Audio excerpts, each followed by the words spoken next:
Hey, folks, thanks for tuning into the BAMF podcast. I am your host, Mike Lafferty, and here is our contractually obligated intro music.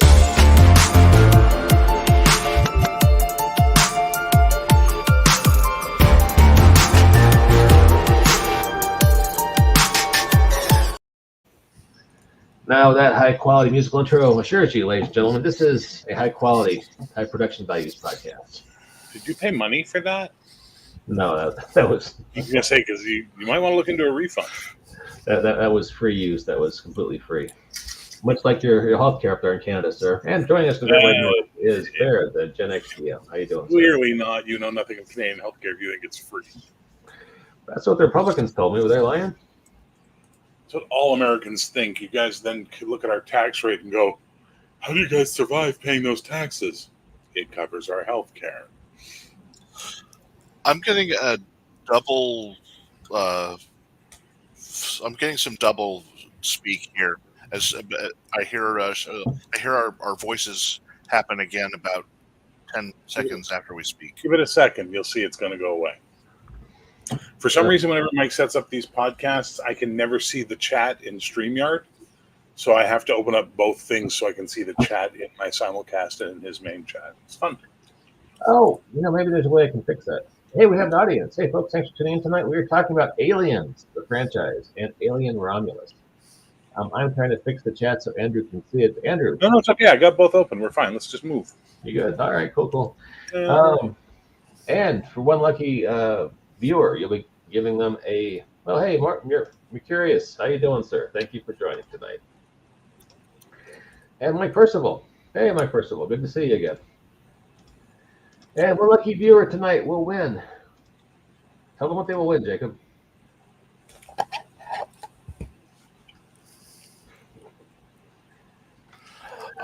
The lucky viewer tonight is going to win a PDF copy of the Alien RPG Core Rulebook.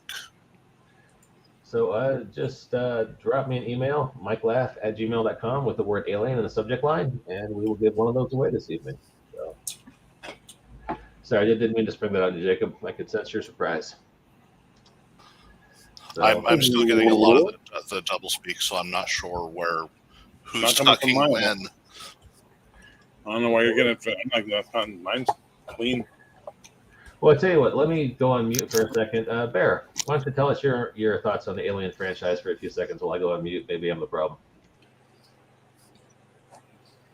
Wow! So just throw us in the water, huh? See if we swim. All right, fine. Bear, what is your favorite movie in the long and No, it's okay. I'm going to take your little mediocre part and build on that. Alien is the best cosmic horror you'll ever see. It literally taps into the cosmic horror mentality of the universe is indifferent to mankind's existence.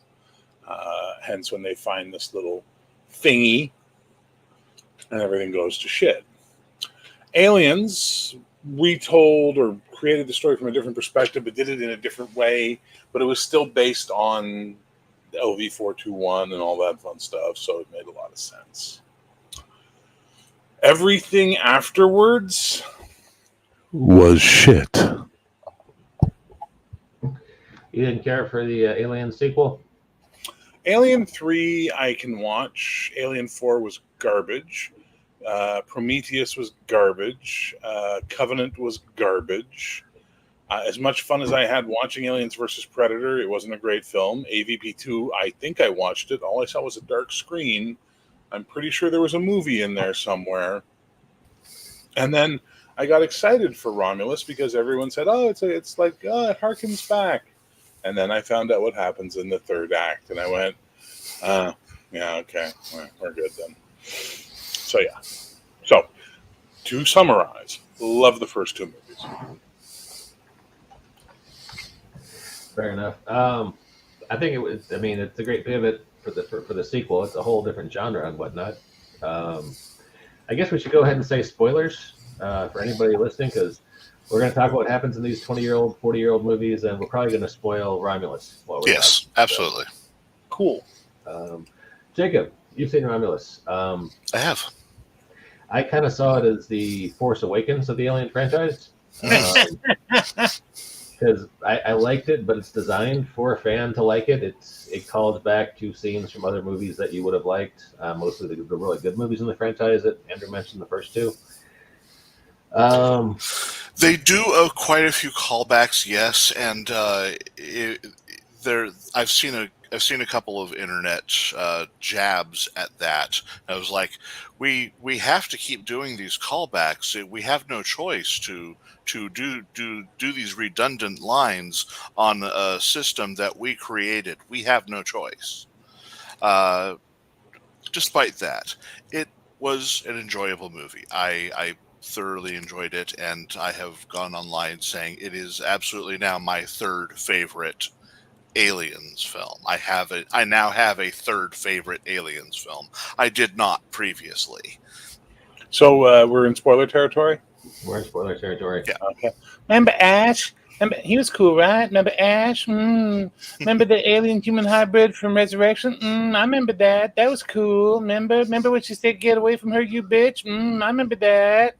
Yeah. Fuck, I'm sick of member berries. There's a lot of member berries in there. It's there's the cameo you just mentioned where you're like, oh, okay, shit, that's the guy from the first movie. That's the android from the first movie. I heard the deep fake was questionable at times.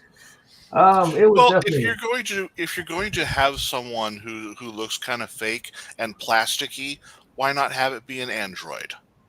Except they've already established the androids don't look fake and plasticky in the Aliens universe. Yeah. It definitely had that Grand Moff Tarkin feel about it. Yeah, that's what I heard. Yeah. So I'm still going to go see it. Like, I'm still going to go and experience it on the big screen. You have to understand, James Cameron committed a cardinal sin in Aliens that I only realized 25 years later. And I went, and it just ruined all of Alien stuff for me in one fell swoop.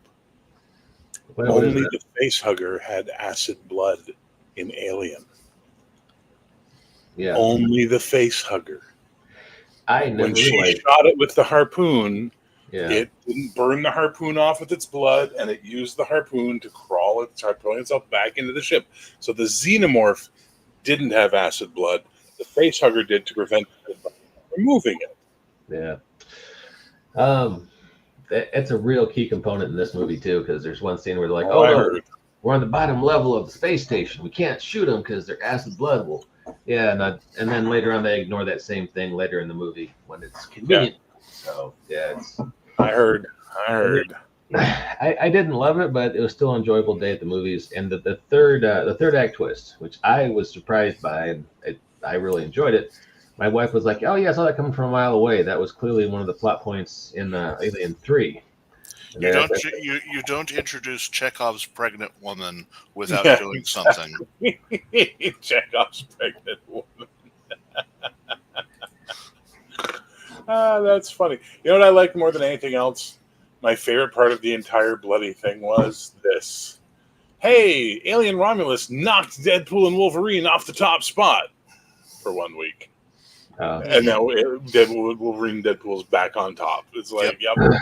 Here's the thing about Wolverine Deadpool. It's critic proof. You can't. I mean, the movie's just fun. It's like Cannonball Run. There's no point critiquing it. It's a bare framework that's just there as a joke delivery mechanism. I know. It's yet again an indictment of Hollywood's inability to understand what their fucking audiences want.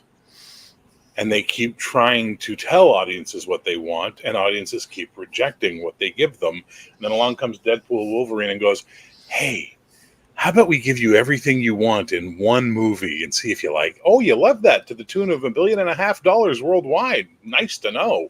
Meanwhile, Alien Romulus comes in, 2 acts giving everybody what they want, and then a third act that has divided the internet and the reviewers and the critique and all of that stuff to the point where it caused a massive drop-off in their box office.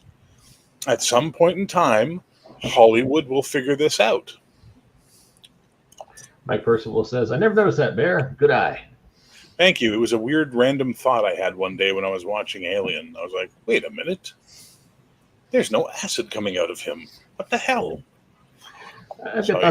We should probably pivot back to Alien. I was about to launch into thoughts about Deadpool and Wolverine, but yeah, it's okay. Let's get back on Alien. Yeah.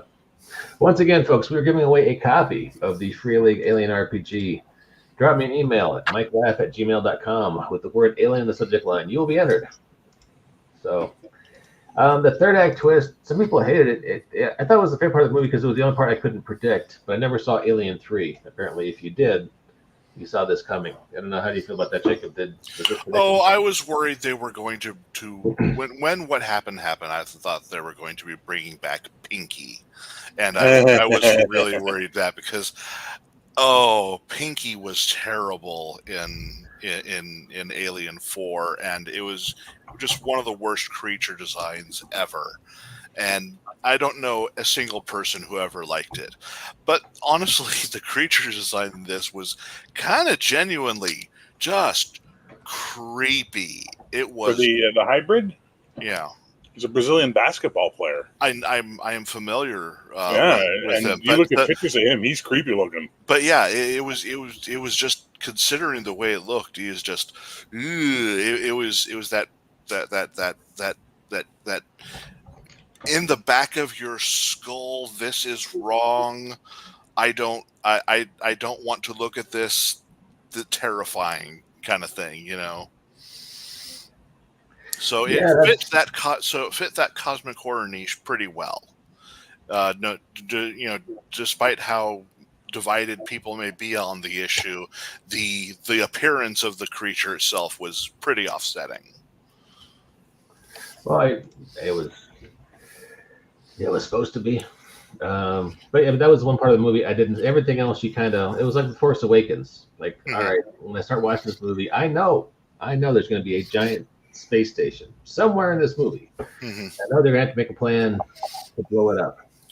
And the odds are going to be against them, but somehow it's going to work out. And at the same time, to blow up that space station, there's going to be a lightsaber fight happening somewhere. And these are just things in the first 5 minutes of the movie. And I knew, I could call out the beats, Well, the thing is, they didn't need to create artificial beats for they had perfectly fine existing beats in the movie for why the station was going to be destroyed.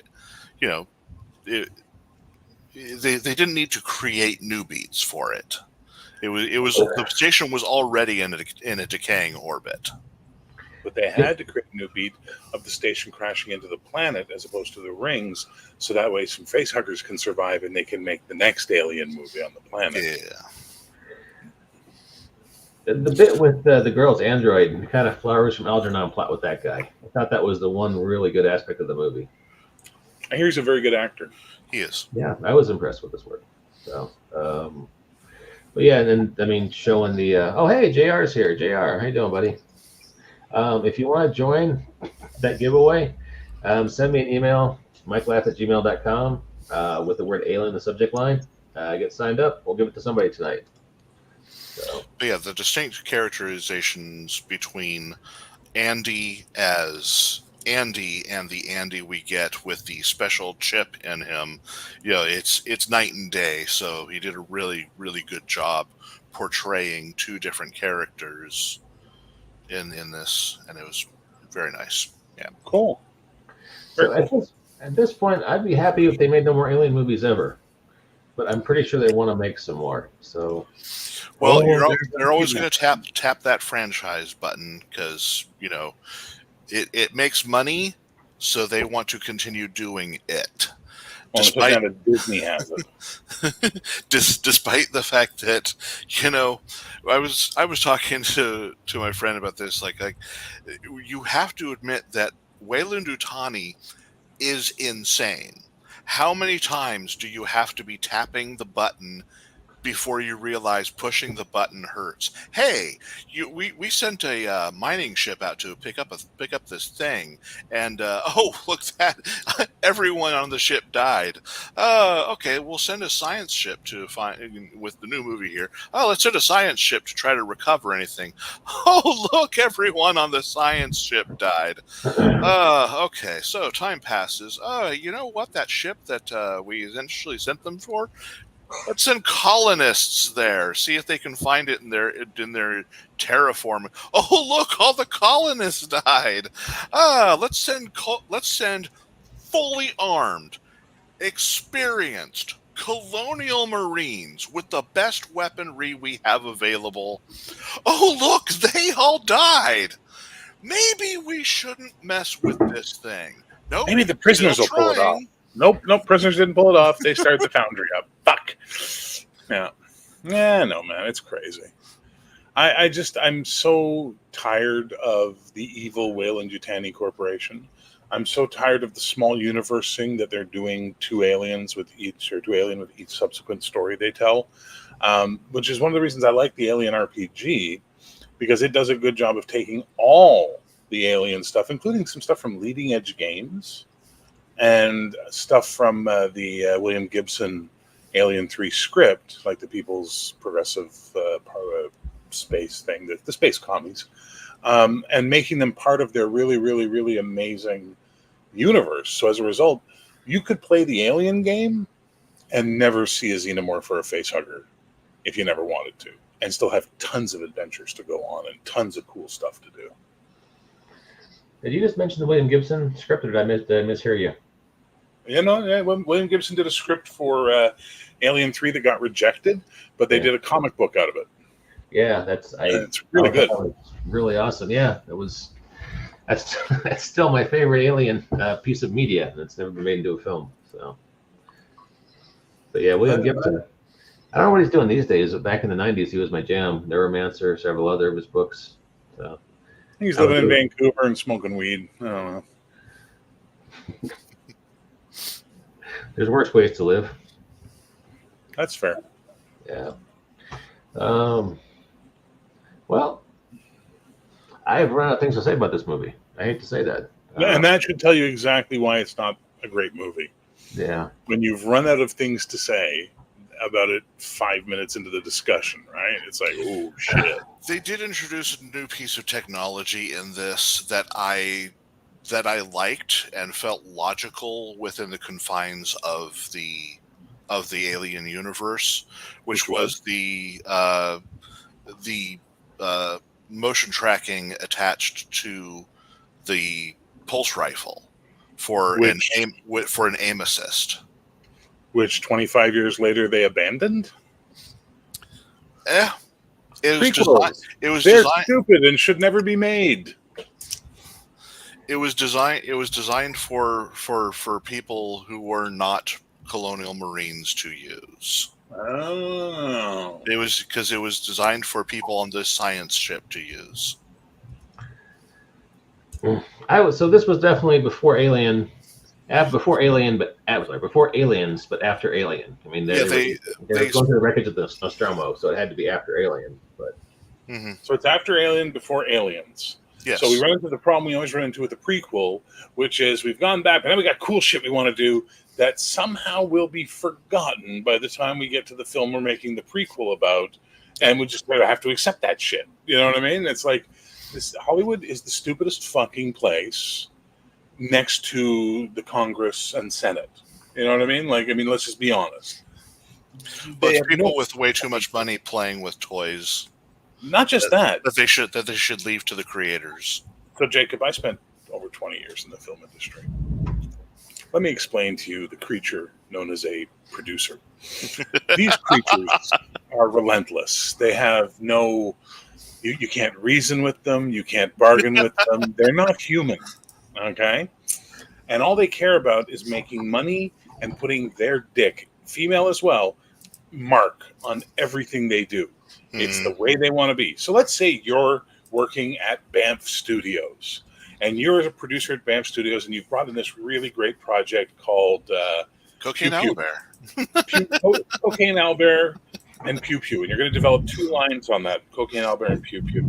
And then I come in as a new producer after you get fired, and you've greenlit these projects. Well, guess what the first thing I do when I come in is? If they haven't started production, they're fucking shit canned right away. Why? Because they're not mine. And if they make money, it makes me look bad. Right? So they're gone. But then, 5 years later, Mike shows up as a producer, and he goes, let's go through the vault and see what we have. And we have Cocaine Owlbear, and we have Pew Pew. What if we made a Cocaine Owlbear versus Pew Pew movie? And everybody goes, this is a bad fucking idea. What are you thinking? What were you, insane? But they do it anyway. And next thing you know, there's a piece of garbage in the world called Cocaine Albert versus Pew Pew. There's that. This is how they work. I literally worked on a film one time where I had the character I was playing was a museum curator, and I had this massive speech that I had to learn in English and French. And then the day I show up at 4 a.m. on set, and we're waiting, and we're waiting, and we're waiting, and we're waiting, and we're waiting, because that's as Bette Midler said, the acting I do for free. It's the waiting around you pay me for. Mm-hmm. And then somewhere around 2 p.m, I'm having a cigarette, and I see the director and the producer standing nearby, and I can hear them talking. And I hear the producer say, "Well, if you want to shoot it, you're paying for it," and walks away. And in my head, I went, there goes my fucking lines. So I went from this massive script to my line in the final product is, "I'm sorry, sir, the museum is closing." You understand? Yeah. Because that's how producers' brains work. They're idiots. So Romulus, of course, is going to hit every member berry. Ding, ding, ding, ding, ding, ding, ding. And make everybody go, "Ooh, I love Alien. It's so cool." And not think. It's what Hitchcock used to call fridge thoughts, which was you didn't think about it till you were getting a snack at midnight at the fridge. And then you went, "Hey, wait a minute. No one was in the room when he died. Who heard him say Rosebud?" And that type of mentality, right? Producers bank on this shit because they're going for the initial dopamine hit to get your ass in the theater and get that money out of you. That's all they want. They're not trying to make art. They're not trying to make. They're just trying to make money as much as they fucking can. Yep. Hi, Janet from another planet. Janet knows. Janet knows. Janet worked in the biz. She knows what I'm talking about. So there we go. Fun times for everyone. N'est-ce pas? Mike Percival, you have won our copy of Alien. Ooh, congratulations, Mike. Shoot me an email with your whatever address you use at drive-thru. I'll get that to you this evening. Hey, one thing I wanted to share while we were on the general topic of Alien and things Alien adjacent. The best Alien comic I've ever read and the best Green Lantern comic I read was the Green Lantern Alien crossover.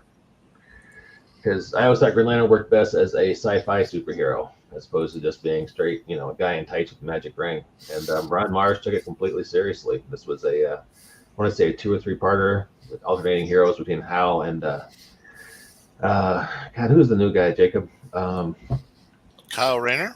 Kyle Rayner, the artist. Well, at least the new guy when that particular series was out. Yeah, there's like 5 other new guys now. They've made like there've been 3, maybe 4 new Green Lanterns since Kyle Rayner.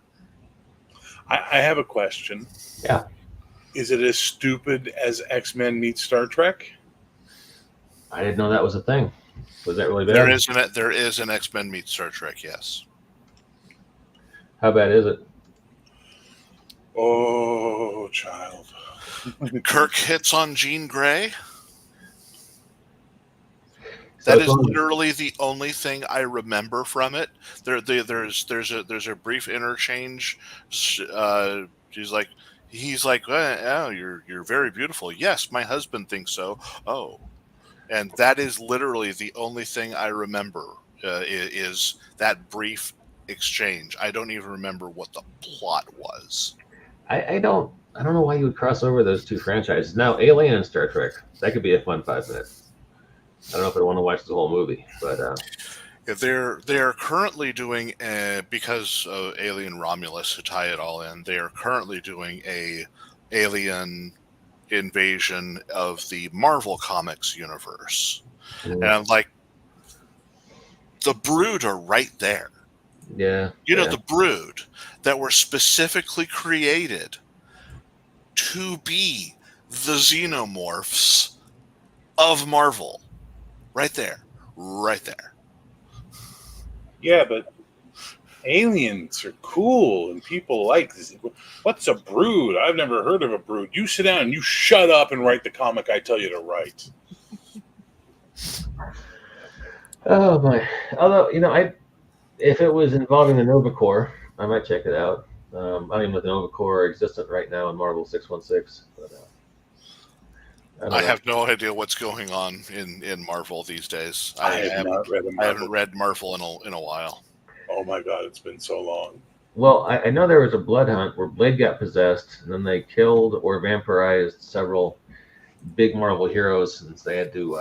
There was a big fight against vampires for like 6 issues of the miniseries, and now it's over and everyone's back to normal. But so that was the last I think I was aware of. But Alien, there's a TV show coming out. Do we know if there's a future movie? There's got to be a future movie, right? Well, given this one's made money, there will be more movies. Absolutely. See, the way I would have done this movie is they rushed things as usual. They made the aliens come out, only minutes after people get face hugged. Yeah, I heard. And instead, they what utilize the timeline you had. You had a 36-hour timeline, but they kept rushing things to make things go faster. And it's like there's a thing where the pregnant woman injects herself with the alien virus that is designed to make them the perfect person, but as we saw in the movie, it turned the rat into a monster.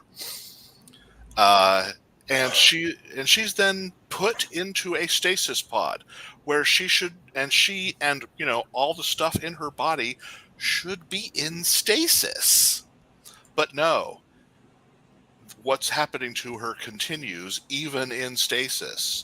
I'm a Hollywood writer. I don't understand what the word stasis means. It just means I put them in a box, right? That's what that means, right? See, what I would have done, I would have saved it for the end, potentially for a sequel bait of she's put in the stasis, so she's dealt with. They deal with the rest of the monsters. Everyone gets into their own stasis pod, goes off to the Paradise Planet, fade to black. You then come back. They're approaching the planet they're all trying to get to because of the whole plot. And then as everyone's waking up, suddenly the pregnant girl starts mutating or giving birth to alien monster. And they could have baited that for an entire sequel, but no, they had to rush it. I think JR is writing my future release schedule here. Cocaine Xenomorph. Cocaine Xenomorph. There you go. I heard there's a character who's an orphan who was raised on this planet, yet somehow has a Cockney accent. And is pretty much the only character in the film with a Cockney accent. So where the fuck did he pick that up? Was he an angry teenager who watched a bunch of movies and went, I want to sound like this from now on? Like, this is my problem with modern Hollywood. I'm 20 years ago, there were at least occasional thoughts in a room. Not a lot, but there were occasional thoughts where someone would go, no. Now they just go, yeah, to every idea they have. And it makes no sense. And if you're at all a critical thinking human, you go, this makes no sense. Well, why is this happening? As they say on Red Letter Media, you may not have noticed, but your brain did. And as a result, your brain goes, what? No. And that's what the Disney Star Wars films have been. That's what the fourth phase of Marvel has been. And now the revamp of Alien is going to be that. I can't wait to watch this Hulu series about aliens on Earth in the modern day. That'll be amazing. It's up the long ladder. And they were called the Brigaloidy. And I'm a Star Trek nerd. And the ship that brought them to the planet was called the Mariposa. And other people were suffering from ocular fading. And it was considered one of the most offensive episodes of modern Star Trek ever made. And that's not a low bar to clear. There's a lot there. So this next Alien show, it's Noah Hawley, who did Fargo and Legion. It's set 30 years before Alien, so not exactly modern day. Okay, so 30 years before Alien. Yeah. So 30 years before they should even know about the thing. Oh, no, Jacob. David made the Xenomorph, Jacob. No, he didn't. Come on now, Jacob. You've seen Covenant and Prometheus. I refuse. David will handle the fingering. It's just the way it is. Oh, these fucking movies are shit. Hey, Mike, I beg you to bring me on for a good movie sometime, please. What's a good movie for you? I don't know, but please, I want to be able to talk nice about movies once again in my life. You will have to come to us and say, "Hey, I saw this. I think this is a good movie. Let's talk about it." Tomorrow I've been invited to partake in I think it's tomorrow, a Last Skeleton of Cadaver review. Well, we could talk about Wolverine and Deadpool. We still haven't done that show. No, we're still talking about Alien. Just understand I'm going to say mean things. No, I said for bring you back in the future for a show about a movie that's considered good. We could do Wolverine, Deadpool. Yeah, or we could find an actual good movie. All right. Well, that's a taller order then. I know. These days, it's a very tall order. I'm trying to think of the last recent good movie that I could say I've seen. I've been watching a lot of Guy Ritchie. I don't know if you count him as good or not. Until he married Madonna, yes. Madonna ruined him like she ruined Christina Aguilera, like she ruined Britney Spears, like she ruined the ball player. She is a fucking psychic vampire that sucks talent out of people, apparently. All right. Have you seen The Gentleman? I have not. That is post. That was his COVID movie that got lost. That was post for that. So with Matthew McConaughey. He's pretty good sometimes. Yeah. Hands yellow, heart red. Says Janet from our planet. Mr. Mackey 299 says the Holdovers is pretty good. That was the last non-sequel, non-remake movie I've seen, but it was made by the guy who made Sideways, so it's not really connected to it anyway. All right, that's good. That was a recommendation. There you go. I occasionally do movie-centric podcasts with Chris because under his publishing house, Ghost Show Press, we publish anthologies of movie criticism. So that might be interesting for you. Yeah, might be. Yeah. I don't come from the academic side of things. I come from the working in the fucking shit side of things. You know what I mean? You would add an interesting perspective. But we got like 30 different writers on these books. Some of them are Horror Writers of America published authors. One of the residents of HWA is one of our contributors. So, they've got a thimble of credibility. Not much, but Nice. I'm trying to figure out how to make choose your own adventure books using the Zenith universe so I can try and make more money. Yeah, those play by yourself books are selling big. Yeah. So I've got freelancers working on 2 of them for me right now. Solo play Pew Pew. Solo play Cocaine Owlbear. Oh, people have asked me, is there a solo play option for Heroic? And I'm like, no. And they're like, well, there will be one. I went, if someone who knows how to make solo play stuff comes along and says they would like to make some solo play Heroic stuff, I'd be more than willing to talk to them. Otherwise, I have no fucking clue. Yeah, it's complicated. That's why I hired freelancers to do it. But you need some kind of a protocol to take the place of the GM. So some kind of oracle where you roll a dice to make a decision. So it's fancy, choose your own adventure stuff. But I know a guy who has role played several of my adventures. You can buy oracles on drive-through to do this. So, and an oracle is literally just a series of roll and tell tables. Yeah, so, it's out there. Let's see, Robert. What are we talking about? Just checking out like the recent Alien movie is much better than that last 3. Yeah, this has been a franchise that's been troubled. Robert says, anyway, I'm gonna head back out. My back is killing me. All right, Robert. Have a good night. Oh, Robert, take care, man. Thanks for stopping by. So yet another one of the Z-Nuts. And by the way, all the Z-Nuts who are watching from my channel, if you check the show notes, the links for BAMF are there. Come on over and subscribe to Mike's channel, please. Hey, thanks. Appreciate that. He gives away shit. I do give away shit. Yeah. I'm going to be giving away a copy of Shadow Dark. What is Shadow Dark? That's the new hotness, right? That's the new hotness.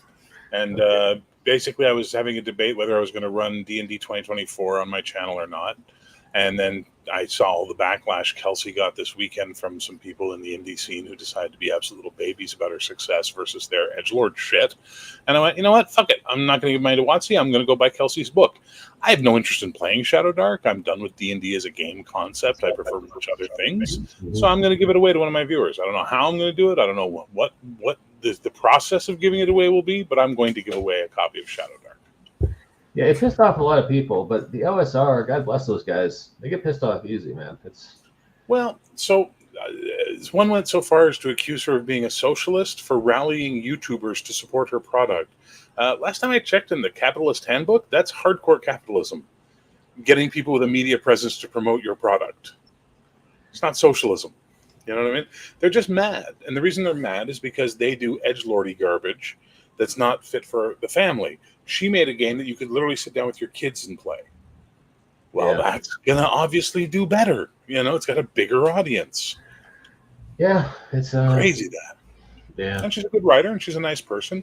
And she spent years building her audience through the Arcane Library, writing good adventures.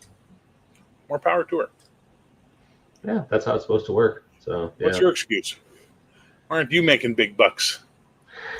This is a hobby. I'm a hobbyist publisher. I spend 50, 60 hours a week doing my real job. So, you know. Exactly. Exactamundo.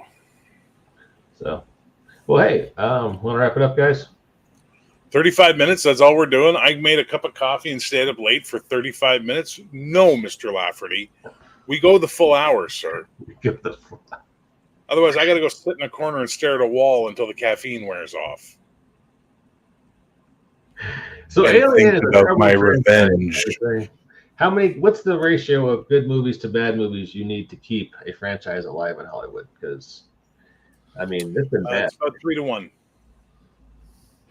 It's always a 3-1 ratio. So basically, the second one will always make less money than the first one, is the general idea, right? It's like issue 2 of a comic will always sell less than issue 1, and then that's an expected bump. You do the third one. If the third one makes money, you're good to go. If the third one bombs as well, you're done. Wrap it up. Go home. So in Alien, they never got that lesson because the first one was a huge hit. Aliens was a huge hit. Alien 3 was a drop off. Alien 4 did all right. And then, you know, the rest of that. There have only been 2 Alien movies, says Chuck Rice. There's only been 1 Highlander film, too, by the way. That's fair. There's only 3 Star Wars movies I'm aware of personally, but I've heard whispers of others. I don't know anyone who likes pretty much any of the canonical Alien movies after the second, because, you know, just what they did to Newton Hicks is unforgivable. Meh. They had a magazine when Aliens came out describing the character profiles and what they were going to be doing after the movie. And, yeah, wait. You don't like Star Trek 4, Chuck? The Voyage Home? The whales. Skip from 4 to 6. Okay, 6 is a bad movie. I wish people could get this through their heads. 6 is a dumb, giant plot hole filled dumb movie. God, I don't get the love of. Oh, I do. The Klingons are going to run out of air because they're going to run out of air. The one planet exploded. They are an interstellar empire. No. What do you mean? No. Their entire every single planet they have is going to run out of air? Did you not hear what Spock said? They have 30 years of life left in them. That's it. So we must immediately take down all of our border defenses. What? What the fuck? What? Hey, someone on the Enterprise is a traitor. I wonder if it's the characters that have been around since the 60s or the new one played by Kim Cattrall. I wonder how that's going to work out. You know, like, Jesu Christi, it makes the ganglia twitch. The whole idea, he has a giant Viridian patch on his shoulder that can be detected from light years away. And at no point in the prisoner processing, at no point in the prisoner processing do they take his coat away from him. What the fuck? God, that movie sucks. Yeah. But 5 was so bad, people thought 6 was a return to form. When was the last good Star Trek movie? Star Trek 4. Star Trek 4, Voyage Home. Yeah, so, I mean, we're saying all the JJ verse. We can leave that behind and be happy. Did you see them? Yeah, I had to. Sorry. They were very, very good Star Wars meets Lost in Space dressed up like Star Trek movies. Yeah, exactly. Romulus blows up. Well, the entire Romulan Empire is fucked now. Like, these writers have no idea how space works. Like, zero. And they're writing on a franchise that was renowned for using scientists to explain to the writers how space works. Well, it's like you could watch the sequel, the Star Wars sequels. You could watch as the Death Star ray shot across the galaxy in real time. And you could see the planets getting hit. Yeah, It was amazing. It's amazing. It's like Spock watching Vulcan get destroyed. You're light years away from this event happening. Light years, and yet you can watch it in real time. That's silly. What's wrong with you? And I'm sorry, First Contact was not good. Generations was shit. Therefore, First Contact, much like Star Trek VI, and much like Alien Romulus, felt like a return to form. I'll die on that hill. So how many of these franchises from 50 years ago are still being propped up and kept alive just because they got the nostalgia ticket buying factor behind them? Star Trek, Star Wars, Alien. I'm waiting for Terminator. There's going to be another Terminator film at some point. There's a Terminator cartoon coming to Netflix. There we go. It's actually it just hit. I believe I've already seen someone post a review about it. Yeah, Chuck is right. All of them. Fucking Willow. They tried to bring back Willow, killed that. Now they're in the process of skull fucking Tolkien's grave. Like, what is going on? So we're going to do Peter Jackson and what's her name? Philippa Boya are back for the War of the Rohirrim, where we're going to introduce this brand new character we created called Hera, and she's a total girl boss. Like, what the fuck?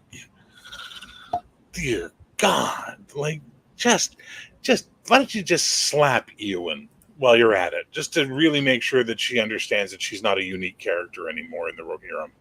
She's not this character that's going to bring some sort of new idea to the Rohirrim. No. It was done during Helm's War.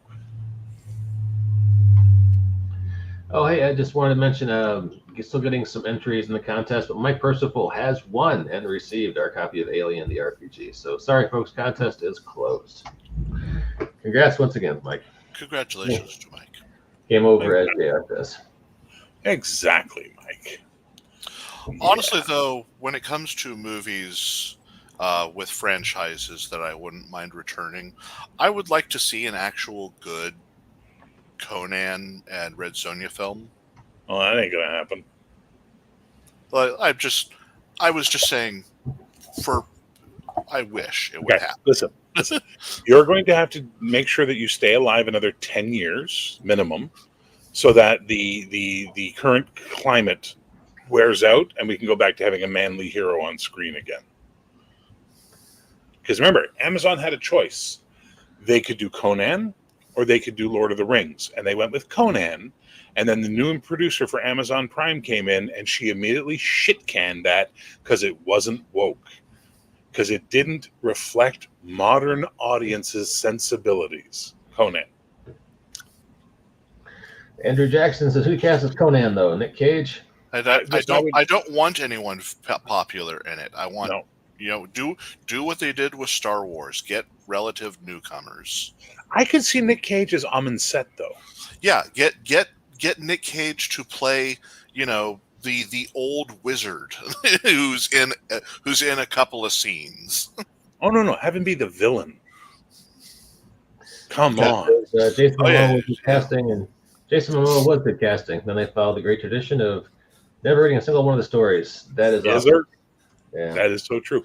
But have him just always wanting his ring and then people can say it's just like Lord of the Rings. It's like Amon-Set had spells from his ring. It was part of the book. Sorry, it's read the freaking books. Or Tothamon. My apologies. I was correct. Yeah.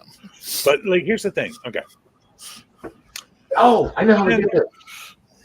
We do a Savage Avengers movie. When Marvel briefly had the comic rights to Conan again, then he joined the Avengers for a time-traveling adventure. And he was Dr. Doom's best pal? Yeah, because he understood Doom. Let's speak about that. Robert Downey Jr. is Dr. Doom. That's a bad idea, but... It's a really bad idea, because I love Robert Downey Jr. as an actor, but let's be honest. He never plays anyone but Robert Downey Jr. in everything he plays. Other than, that Thunder Forest, or Thunder, whatever the hell that movie is. Tropic Thunder. That's the only time he actually sort of acts. Otherwise, it's just varying degrees of Robert Downey Jr. serious or unserious. Imagine if Disney didn't hate Johnny Depp and gotten Johnny Depp to play Doom. Ooh, that could have been interesting, right? Chuck Rice says, "There you go, dual role. Dual role. As both Doom and Conan in Savage Adventures." I would pay to see that movie. I'm not ashamed to say that. Wow. Forget the actor's name. Andrew Jackson says he played the asshole Steve in Day of the Dead remake with the Ving Rhames in it. I cast him as Doom. Doom needs gravitas. I don't think Marvel realizes how lucky they've been. I mean, every sequel you run a chance of alienating your previous audience and making the earlier movies look worse. It's the Godfather 3 risk you take. And I mean, so far they've made some bad movies, but it hasn't tainted the legacy of the good films. And I think having RDJ as Doom, you're rolling those dice, and you gotta get lucky. So this will either blow up in their faces or be an absolute home run.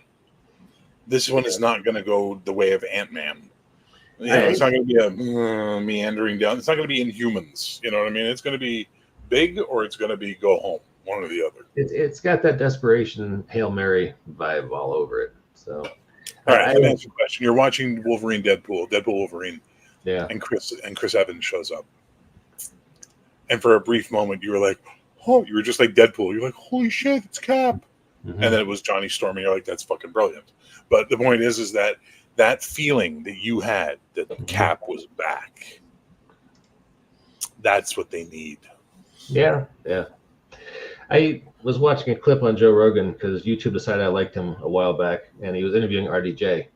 And Rogan was like, so you're coming back, right? And Johnny was like, nah, never going to happen. And he's like, but you have to come back. He's like, no, it's never going to happen. Like, did you see the ending? It was a great ending. And Rogan's like, yeah, but it's going to suck without you. And they're going to have to bring you back. And I was like, well, Joe Rogan's a dumb meathead who probably smells like, creatine and Gatorade. And he doesn't know what he's talking about. He's silly. And then a few years later, I'm like, oh, shit, they're bringing back Downey. I guess Rogan was right. So Rogan sits in the exact same spot in public media that Alex Jones sits in, which is all my Texan friends who, even the ones who don't like him, say there's a saying in Texas, which was Alex Jones was right. So it's not that what he says is wrong. It's always how they say it that's the problem, right? And Joe Rogan will turn off certain people with the way he says things, but often, and I've watched a lot of his stuff, often he's not wrong. It's that line from Winter Soldier and Falcon, right? He's out of line, but he's right. You know what I mean? And that's the problem. I mean, I saw the show where he admitted he was wrong about the moonshot. He finally came around and admitted we had to go to the moon because the vast conspiracy to keep that lie alive is more implausible than the moonshot. So, yeah. Well, I'm on a conspiracy podcast on alternating Mondays where we talk about stuff like that. Mm-hmm. And I agree. We've been to the moon. I do not doubt the moon shot at all.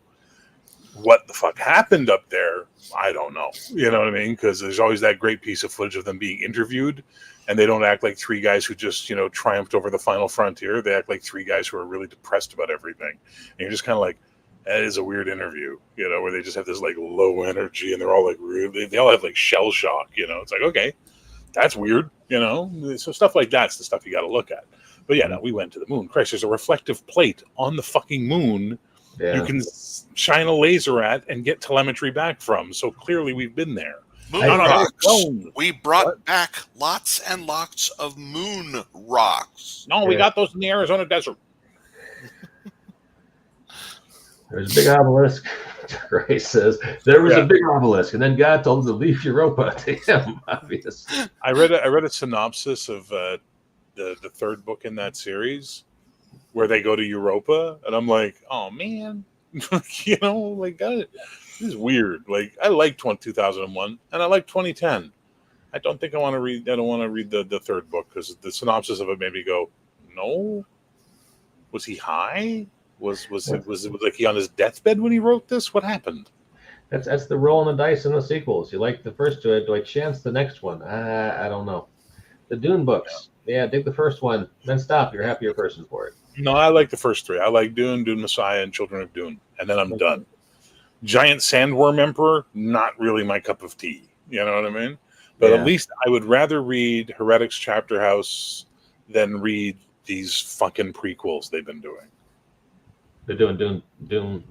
Yeah, it was his son, and Kevin Anderson have been Oh. writing House Carino, House Atreides, House Harkonnen, and they've been doing prequel books where they ignore almost all of the lore as much as they can. So it's like Disney doing prequels.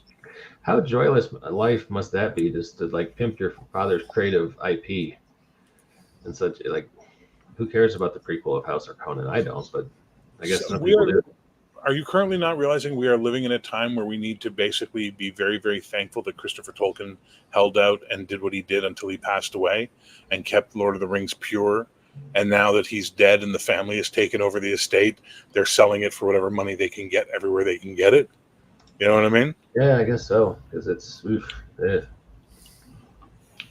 been bad. It just I used to look forward to movies like, hey, there's new stuff. I used to read Starlight Magazine when I was a kid to see what new movies were coming out. And now it's like, all right, how are they going to reinvent Star Wars for this next movie? Or what's that? Oh, dude, man. Fangoria and Starday and Starlog were my like Bibles as a kid for stuff. I was like, eventually this will show up in the video store and I'll get to watch this weird movie that I just read about. You know what I mean? Yeah. You know? Yeah. Now it's like you said, what garbage Marvel shit's going to come out? What horrible, we don't understand Star Trek and its shows are they going to put on the air?